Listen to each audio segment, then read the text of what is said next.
Sega.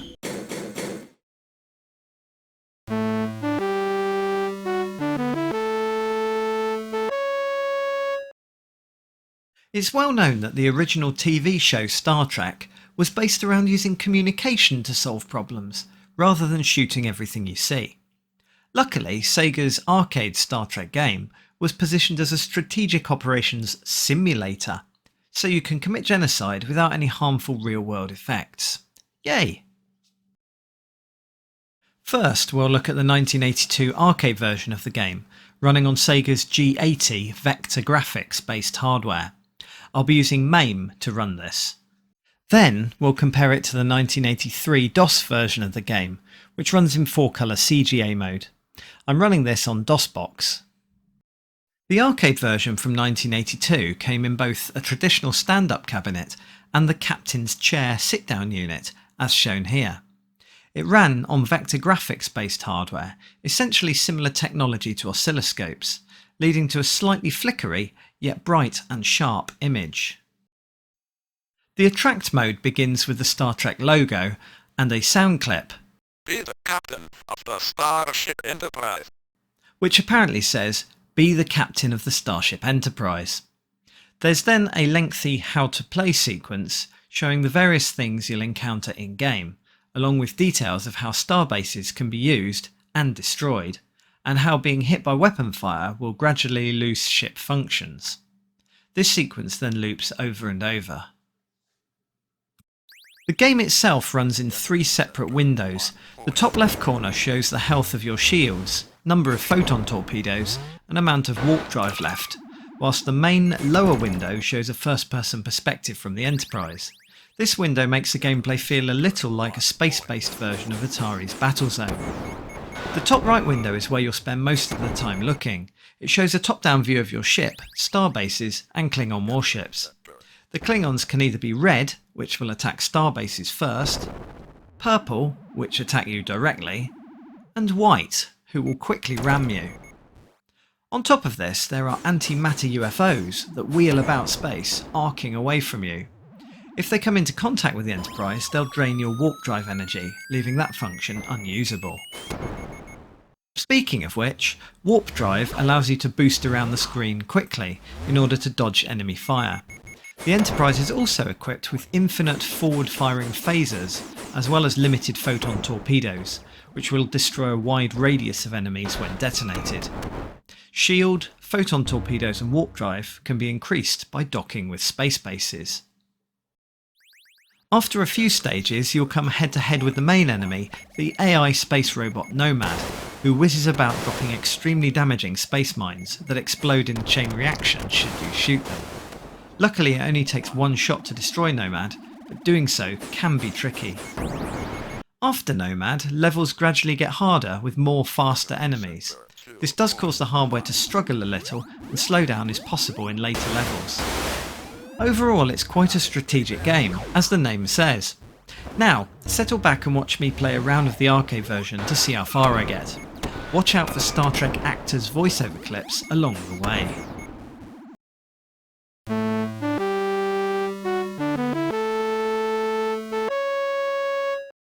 "Welcome aboard, Captain."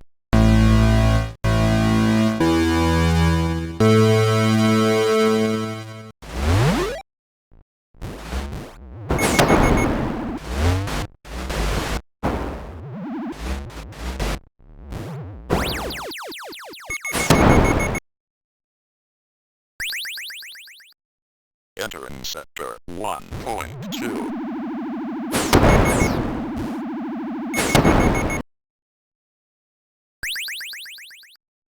Entering Sector 1.3.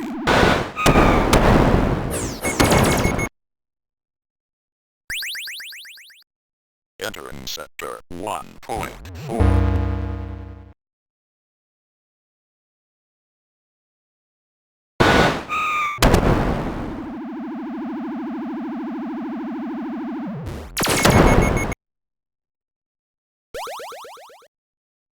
Entering Sector 1.5.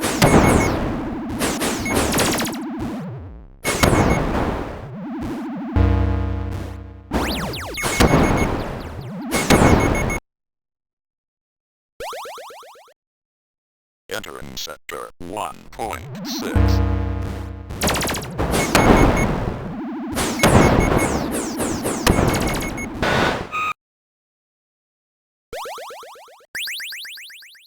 Entering sector 2.1.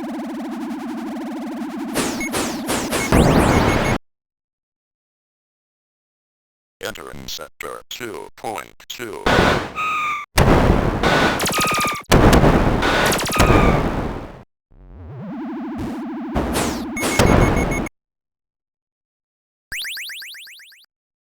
Entering sector 2.3.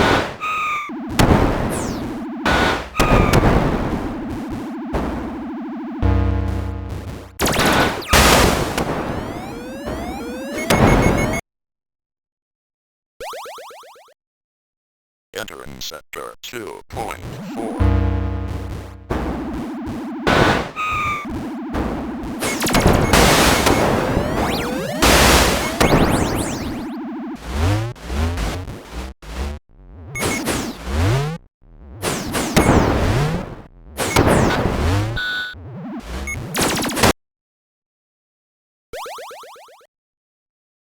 Entering sector 2.5.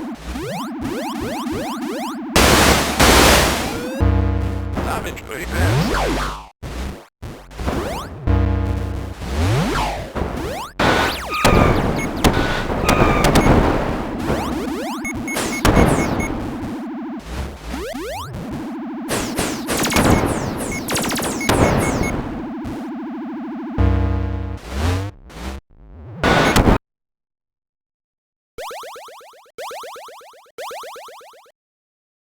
Entering sector 2.6.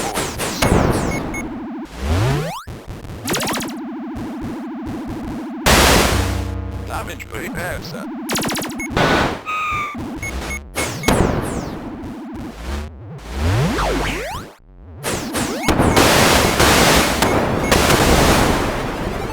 Congratulations, high score.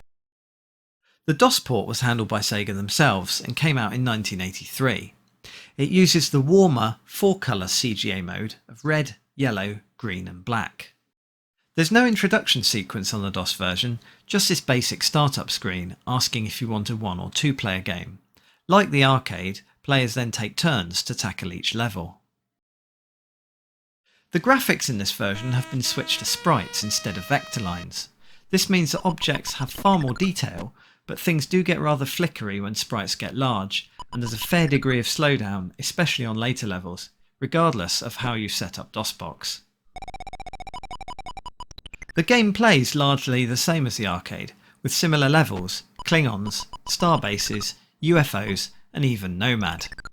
The controls are a little tricky, as pushing left or right sees your ship continuously rotating that direction until you push up to lock the direction of travel in place. This can make it feel much less precise than the arcade version. Pushing down activates warp drive. Phasers and photon torpedoes both work as per the arcade, as does docking with a starbase, though starbases look a lot different here. Given the age of this game, sounds only come from the basic PC bleep chip, but it's not terrible, although obviously it lacks digitised speech from the TV actors. Now, watch me play this version for a bit.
Let's compare both versions at the pixel level. The arcade version features the sharp yet simple vector line based recreations of Klingons, starbases, and so on, whilst the PC version uses sprites, meaning that everything looks more realistic, but it's a fair bit jerkier and more flickery than the arcade.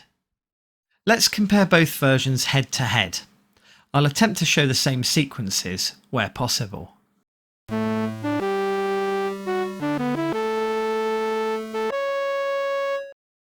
Welcome aboard, Captain.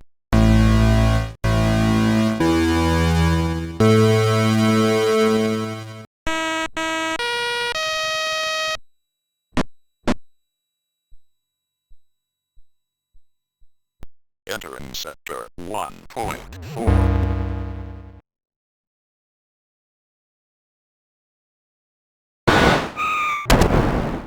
Entering sector 1.5.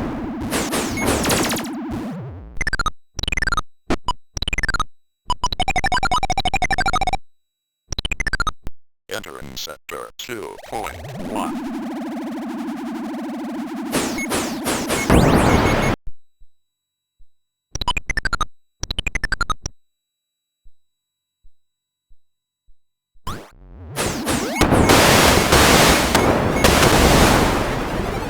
Congratulations, high score.